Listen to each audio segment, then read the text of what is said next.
Just through these gates here is 10 Downing Street, the official residence of the British Prime Minister. On Wednesday, the 22nd of May 2024, then Prime Minister Rishi Sunak walked out that front door and announced that he was calling a general election. On paper, it perhaps wasn't the worst political speech ever. It recalled some of the support that Sunak had provided to workers and small businesses during the COVID pandemic, and threw a bit of shade at Keir Starmer, his opponent in the upcoming vote. In practice, though, Sunak cut a pretty pathetic figure. Propped up by a lectern as the rain pelted him from above, someone kept knocking the camera, meaning the official broadcast of this historic moment just looked kind of amateurish. Worse still, a protester in the adjoining street had set up a PA system and started blasting "Things Can Only Get Better," a song by one-hit wonders D-Ream, which had previously been used as an election anthem by the Labour Party. Watching Sunak try to win the affections of the British people, whilst being both metaphorically drowned out by an anthem of his political opponents, and literally drowned out by some good old-fashioned British precipitation, felt rather fitting for a Prime Minister whose tenure had been, honestly, kind of forgettable. It was even more apt for a political party, the Conservative Party, whose 14-year rule over the UK has left the country in tatters. Poorer, nastier, with crumbling schools, bankrupt cities, polluted waterways, and the highest housing-to-income ratio since the Victorian era. On aggregate, the UK remains one of the richest countries in the world. But it rarely feels that way anymore. Ask anyone that lives here, and they'll attest to the fact that everything is just hideously expensive now. Our politics is pretty openly corrupt and chaotic, and the country has been gripped by a general sense of malaise, an understanding that everything is just kind of bad. But how did we get here? How did a country which used to be a pioneer in science, technology, art, and education come to have human poo floating down its rivers? And how do we come back from this? This is the story of how the British Conservative Party subjected its own country to 3 separate yet interconnected experiments, each of which would tear away a different part of the country's political, social, and economic fabric. This is the story of how Britain became a poor country. This is David Cameron. On the 11th of May 2010, David Cameron enters 10 Downing Street for the first time as the newly elected Prime Minister of the United Kingdom. His election win hasn't been a particularly convincing one. The party Cameron leads, the Conservatives, have only managed to win 306 seats in the House of Commons. That's 20 seats short of an outright majority. Claiming the top spot has thus required him to go cap in hand to this guy, Nick Clegg, the leader of the UK's notionally centrist Liberal Democrat Party. After 5 days of negotiations, Cameron and Clegg have agreed to form a coalition government, in which Cameron will serve as Prime Minister and Clegg as his deputy. Coalition governments in which multiple parties come together to govern collaboratively are exceptionally rare in the UK. The last time this happened was during the 1930s and 1940s, when all the major parties in Parliament came together to present a united front during the Second World War. As David Cameron crosses the threshold of number 10, however, he perhaps feels like this collaborative arrangement might serve him well. See, David Cameron is, at this point at least, a genre of centre-right politician which would soon go wildly out of fashion. He's certainly a great supporter of typical Conservative causes such as tax cuts, privatisations and reductions in welfare spending, but he's also desperate to at least present himself as youthful, environmentally conscious and broadly socially liberal. Some of this social liberalism is perhaps sincere. As Prime Minister, he'll soon push for the UK to adopt equal marriage, despite solid opposition from other Conservatives. He'll also lead a revolution in offshore wind and had already managed to promote greater gender equality among political candidates within his party. Although, this being the 2000s, the British press had soon christened them Cameron's cuties, which, yeah. Perhaps more suspect is the idea which sits at the centre of Cameron's vision for Britain, the big society. The big society is intended, in part, as a corrective to that eternal conservative bogeyman of big government. Cameron's pitch is that he's going to empower individuals, charities and community groups to take a more active role in civic life. In its opposition to big government, however, the big society doesn't stop at cutting red tape and government oversight. All that charity work is intended to make up for a brutal programme of cuts to public services. It's fair to say that the UK's finances aren't exactly in the best of shape at this point. This is just 2 years after the global financial crisis of 2008, and the country is still very much dealing with the aftermath. In order to prevent the complete collapse of the country's banking and housing sectors, the previous government has paid to effectively nationalise 2 banks and shelled out to buy significant ownership stakes in 2 more. A fall in real terms earnings, along with people being more cautious with how they spend their money, means tax receipts have also taken a hit. The state of affairs is perhaps best captured by a handwritten note left by Labour's outgoing Chief Secretary of the Treasury to his successor, which reads simply, "Dear Chief Secretary, I'm afraid there is no money. Best regards, and good luck." Over the next 5 years, Cameron references this note often. He sometimes waves it about at campaign events. Not only does the memo help to portray Cameron's political rivals in the Labour Party as having a carefree attitude when it comes to taxpayer cash, the notion that the country is flat broke provides a rationale for taking a pretty uncompromising approach to cutting government spending.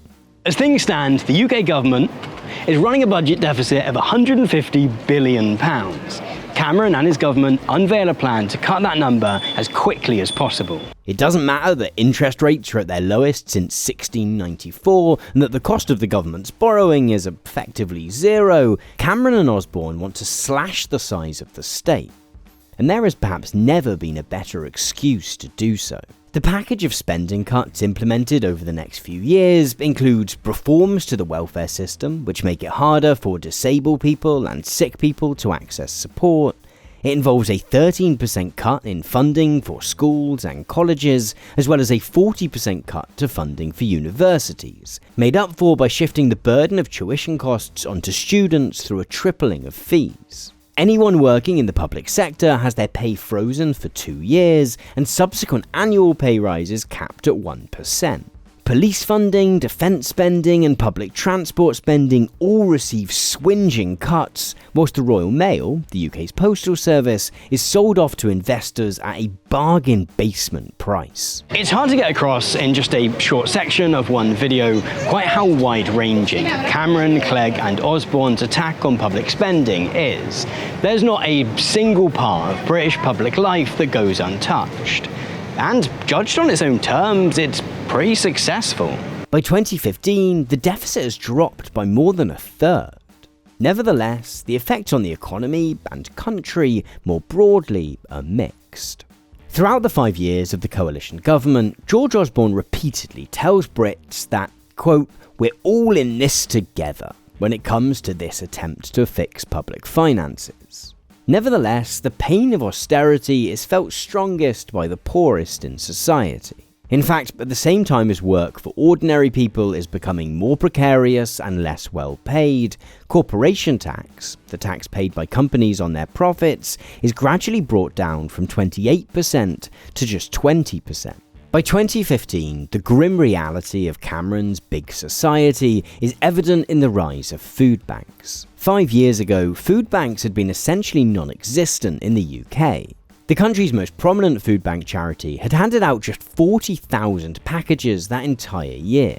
But by 2015, that figure has risen to more than 1 million. The result of Cameron's policies, then, is not some utopian empowerment of local communities, but one in which people who previously could have found support and guidance in the welfare system becoming reliant on charity to feed themselves and their families. Perhaps unsurprisingly, as the impact of Cameron and Clegg's cuts begin to be felt, there's a sense that these policies might not be super popular amongst the general public.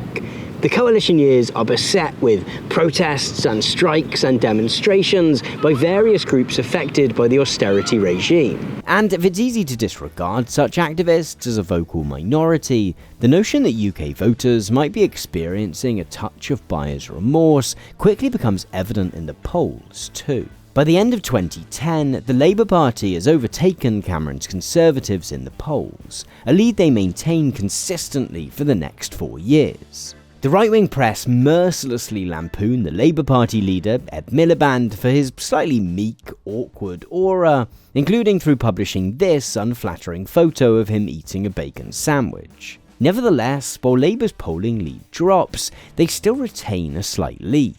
On the day of the 2015 general election, it looks very much like Cameron might be a one-term wonder. The results are certainly set to be close, but there's a chance that Ed Miliband and the Labour Party might be able to piece together an alternative coalition of smaller parties to oust Cameron and the Conservatives from power. Then, that evening, all those predictions turn out to be false. When the results are counted, the Conservatives turn out not to have lost support, but gained it. Their 306 MPs have become 331. Enough to end their pact with the Liberal Democrats and govern solo. Everyone involved in the entire polling industry spends the next year or so hanging their heads in shame. Among several proposed reasons for why they got it so wrong is the so-called shy Tory effect. This is the idea that some voters, when asked, will be hesitant to admit that they're going to vote Conservative. Presumably something about not wanting to appear pro-food bank and declining life expectancy or something. In some ways then, Cameron exits the 2015 general election more confident than ever. He has an outright majority in Parliament and a reassuring sense that there might be greater support for his austerity agenda than there sometimes appears. That confidence is about to be undercut, however, by a new threat: the rise of the Brexiteers. To understand this next part of the story, we need to take another look at this graph. There's a lot that pollsters got wrong when calculating voting patterns prior to the 2015 general election. But one thing they did spot correctly was a steady rise in support for the UK Independence Party, or UKIP for short. UKIP are a right-wing party who, in 2015, are led by this guy, Nigel Farage. And while they maintain a broad manifesto of policies, their primary mission is to get the UK to leave the European Union, which isn't an entirely fringe desire. Support for the EU has fluctuated constantly since the UK joined the bloc back in the 1970s, particularly as a result of its impact on immigration. See, under EU rules, citizens of any member state have the right to move to and work in any other member state. And since the early 2000s, net migration to the UK from within the EU has been trending further and further upwards. All of the available research suggests that this has a positive impact on the UK economy. But in an era of economic downturn, immigrants have become an easy scapegoat.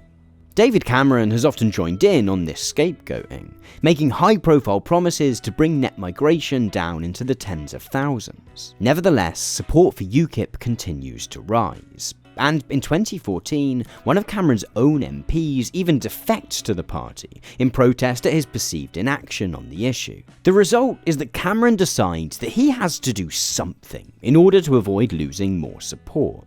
His solution? To pinch UKIP's own key policy of holding a referendum on EU membership.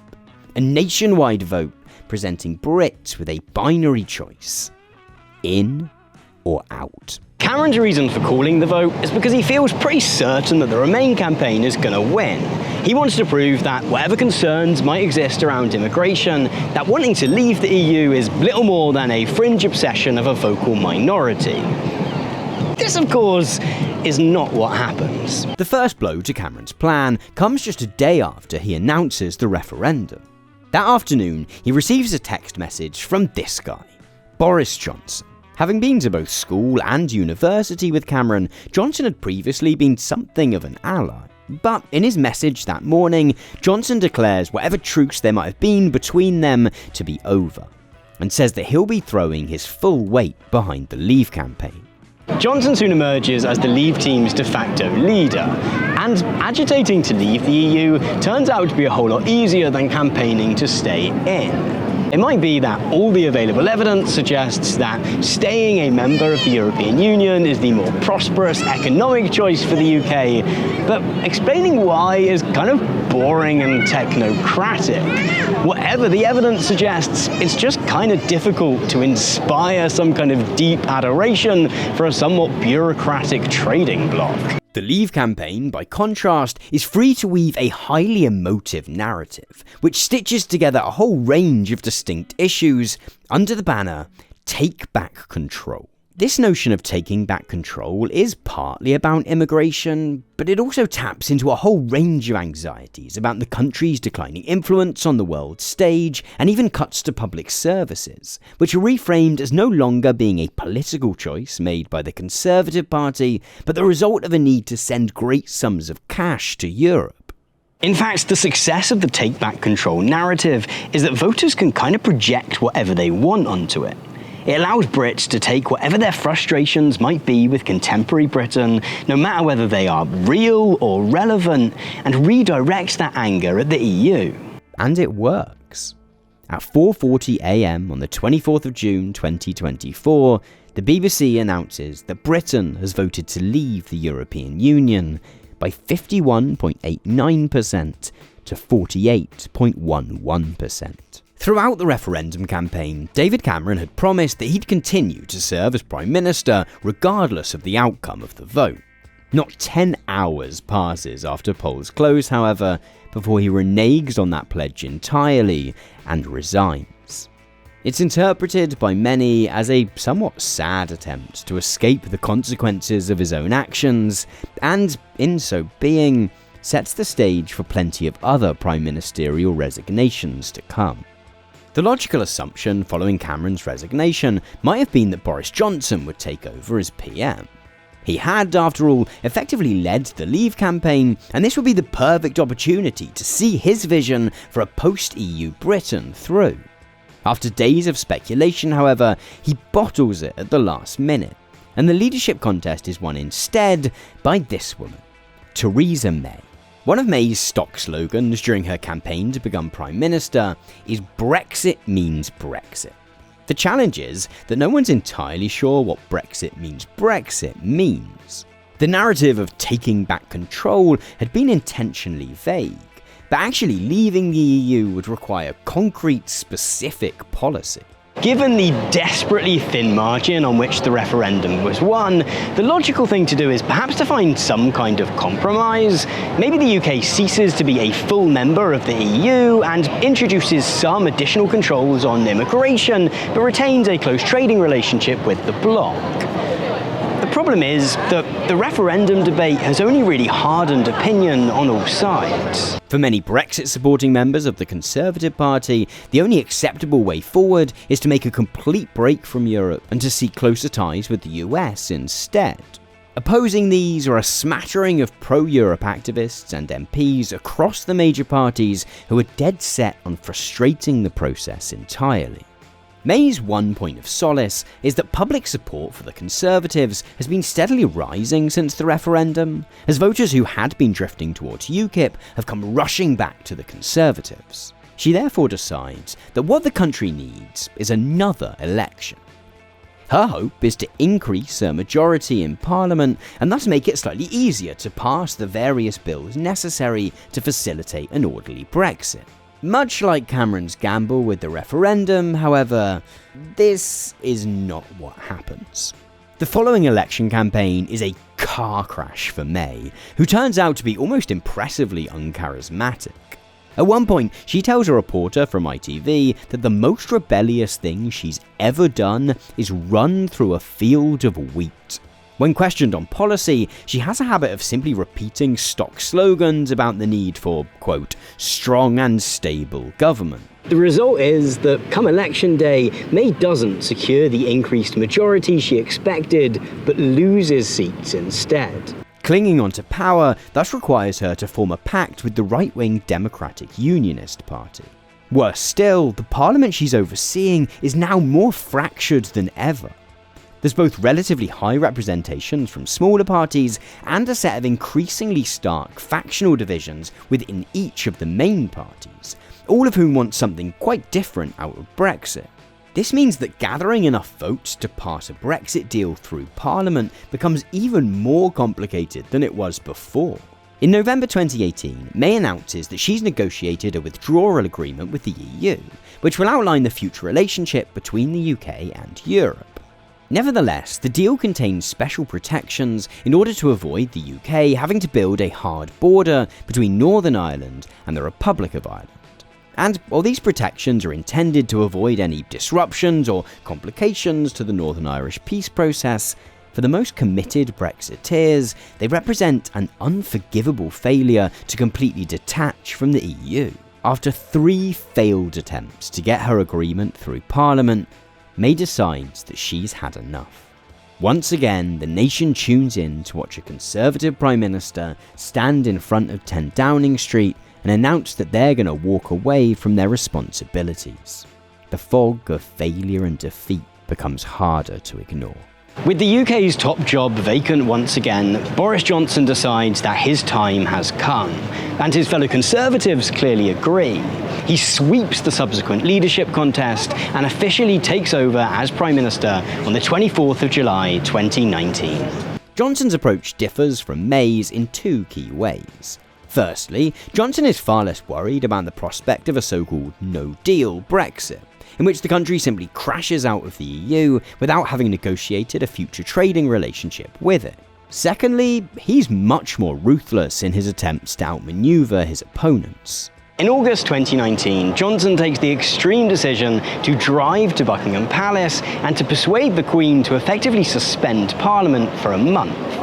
His goal is partly to silence his critics within Parliament, but also to essentially run down the clock on Brexit negotiations, to the point either that the EU is forced to accept greater concessions on any deal, or that a no-deal Brexit happens by default. This move has the effect of irritating basically everyone.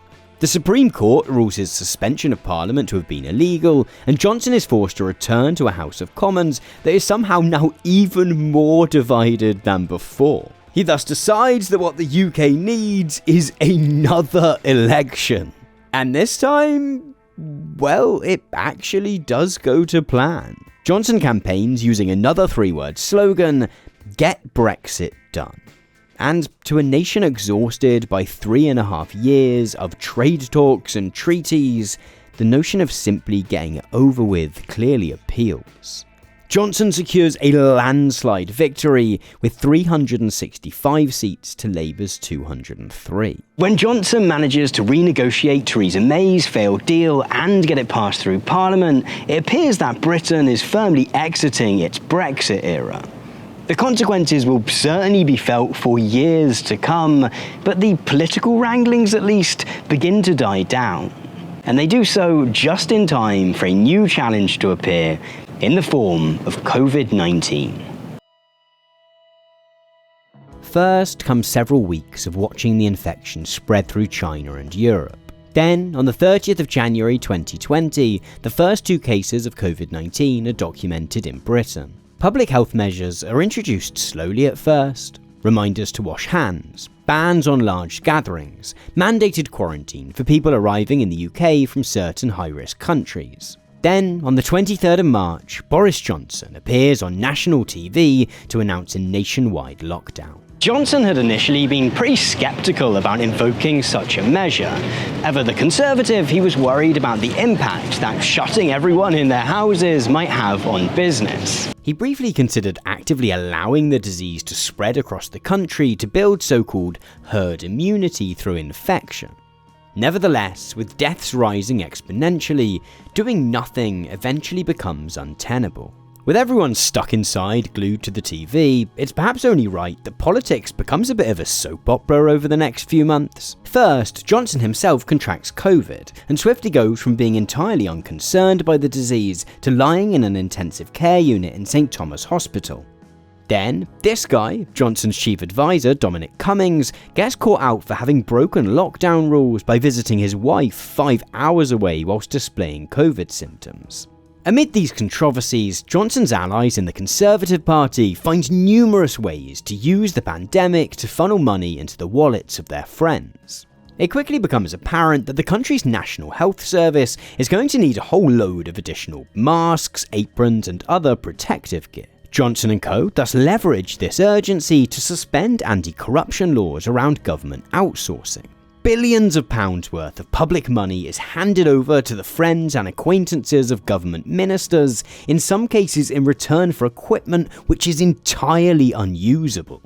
Whether through illegitimate means or not, protecting the interests of business remains at the top of the government's agenda throughout the pandemic. Efforts to keep things ticking over financially are led by this guy, Rishi Sunak. Remember him? From the beginning! When the first national lockdown ends in summer 2020, all sense of caution is thrown out of the window in favour of getting things back to normal as soon as possible. In August, Sunak launches a scheme called Eat Out to Help Out. This sees the government subsidising meals bought in restaurants to encourage people to get out of their houses and support the hospitality sector. And people go for it, gobbling up 160 million state-subsidised meals between them. This might be good for Nando's and Pizza Express, but it's less good for anyone who wants the pandemic to be over. Sunak's scheme contributes to a near doubling of cases during that month, and very quickly, all the progress made throughout the first lockdown appears to be in vain, as cases begin to rise exponentially once more. Boris Johnson spends the rest of the year trying and failing to avoid implementing further lockdowns.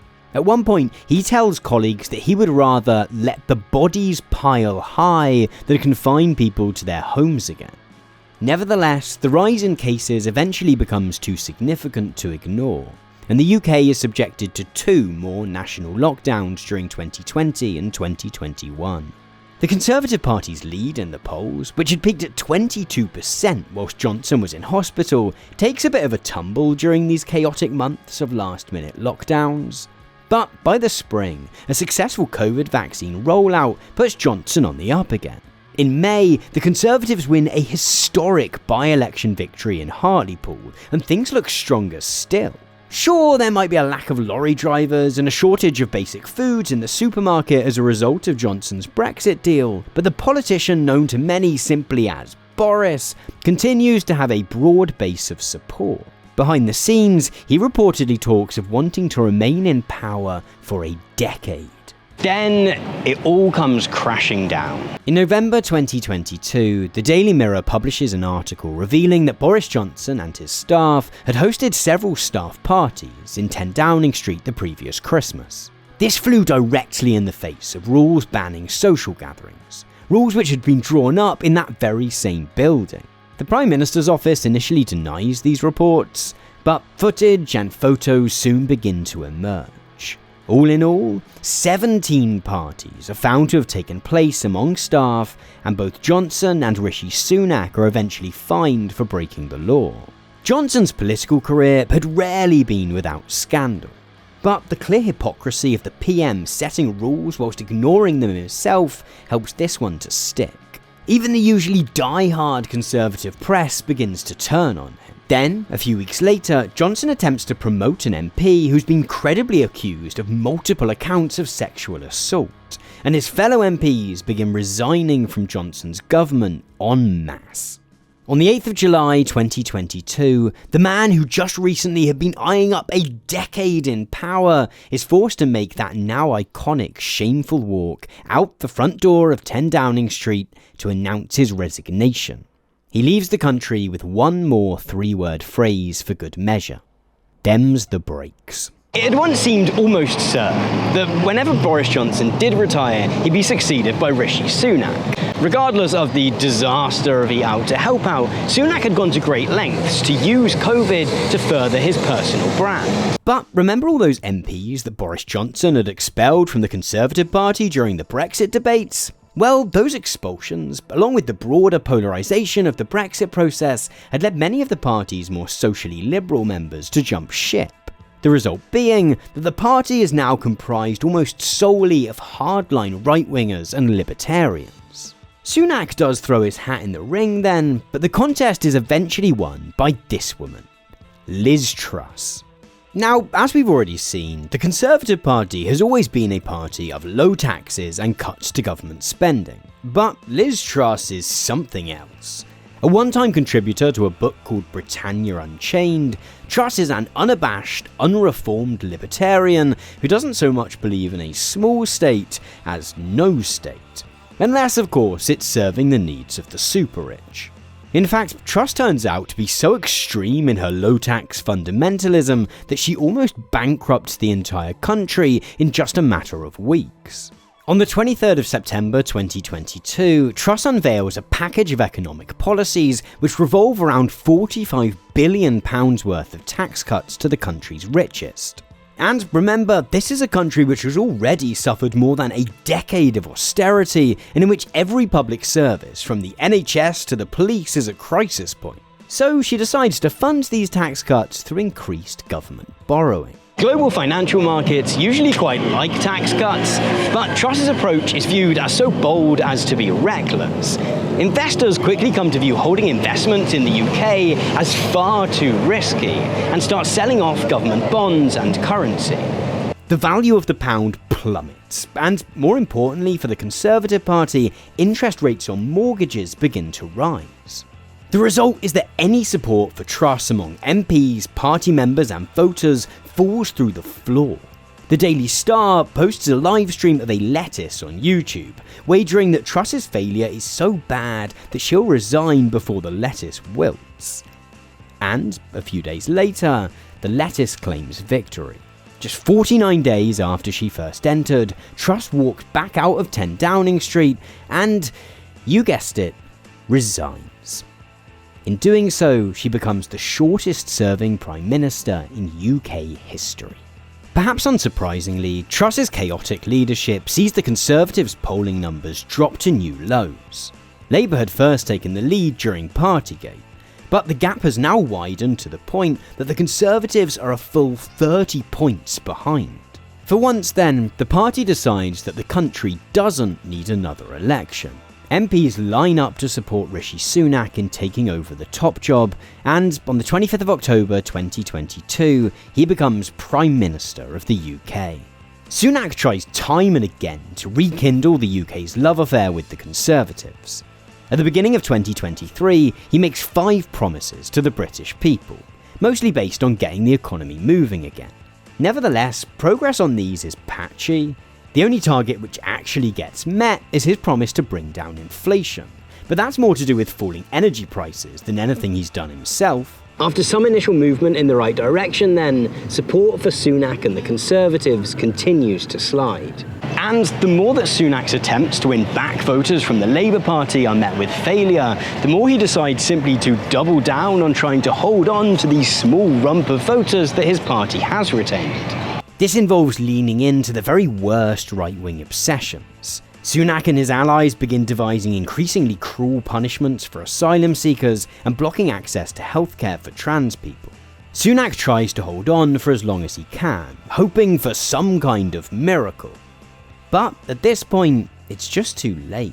After 14 years in power, more than £100 billion in cuts to public services, one Brexit referendum, countless corrupt COVID PPE deals, and a self-inflicted economic crisis, the consequences of Conservative governance are plain for all to see.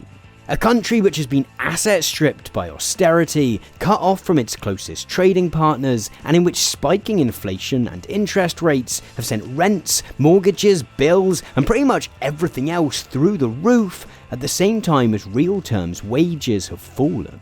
On the 22nd of May 2024 then, Sunak finally gives up. He steps outside 10 Downing Street, walks up to his podium and stares down the lens of that press ball camera. This is not a resignation, but it certainly feels like one. It's hard to stress how impressive the complete and total implosion of the Conservative Party is. The UK sometimes gets described as having a two-party political system, given to how the Conservative and Labour parties dominate election results. but in practice, it basically has a one-party system. Of the past 100 years, the Conservative Party has been in power for more than 70 of them. At time of recording, it looks pretty certain that same party is going to lose the next election big time. Perhaps that's already happened by the time you're watching this video, but whether the party eventually bounces back from that defeat or not, the experiments they've inflicted on the country have left damage which will last a long time. Perhaps most worrying is the extent to which some of the basic precepts of those experiments have come to be accepted by Sunak's rivals in the Labour Party. On the 4th of July, it looks very likely that it will be Labour leader Keir Starmer walking into 10 Downing Street as the new Prime Minister. Starmer has repeatedly criticised Liz Truss's disastrous reforms and Boris Johnson's lies. Nevertheless, he's completely walked back on his earlier support for a referendum on rejoining the EU, and he remains committed to an economic approach grounded in austerity.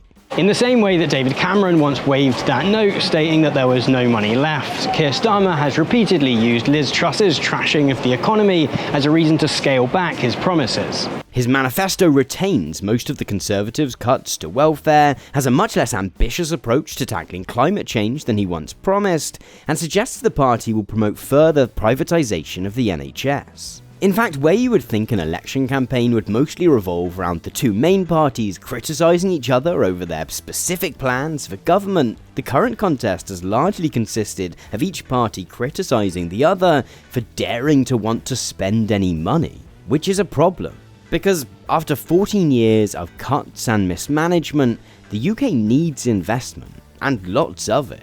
Last year, one researcher at the Institute for Public Policy suggested that the UK had contracted a debilitating case of investment phobia, in which the government refuses to invest in infrastructure, which leads to businesses not wanting to invest either. Combine that with the country having been cut off from its closest trading partners and a crisis of trust in politics, and you end up with a country that feels so much poorer than it once did. Fixing that is going to be one hell of a task, and the challenge for Keir Starmer is that if he can't make a very real difference to people's lives pretty quickly, then he might find that his party's popularity is pretty short-lived. As many of you will know, the UK election isn't the only election taking place this year. In November, our American friends will also be Pokemon going to the polls to elect the next president of the United States. And I'm going to be heading over to the US to cover it. In fact, if you're watching this video shortly after it comes out, there's a good chance I'm currently either in Milwaukee, chatting to folks at the Republican National Convention, or scooting around the US on my way to New York, Washington, Florida, and a handful of other places to chat to some people there. The filming that I'm going to be doing whilst I'm out there is all for my upcoming feature-length documentary, Boomers. Boomers is going to be the biggest thing that I've ever made. It's being produced by Nebula, the creator-owned streaming service that I've been part of for the past few years. That means that it's got a much larger budget than we're usually able to work with, which is how I'm able to spend the best part of 3 weeks trekking around the US. It's also allowing me to work with some incredible creatives. We've got a brilliant producer and cinematographer and editor and motion graphics guy. It's a real proper film. As you might have guessed, Boomers isn't just about the current US election.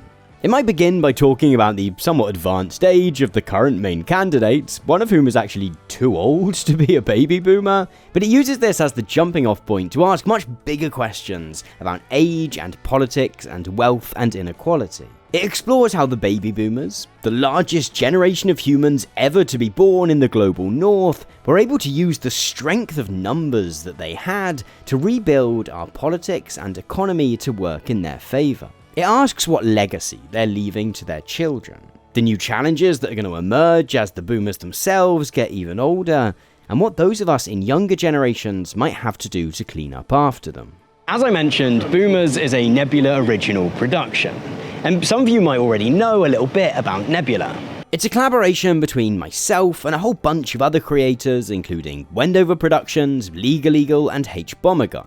Alongside allowing you to watch all of our usual videos ad-free, we're currently unleashing our master plan to take on Netflix and Apple TV by creating a catalogue of premium, professionally produced original films and series.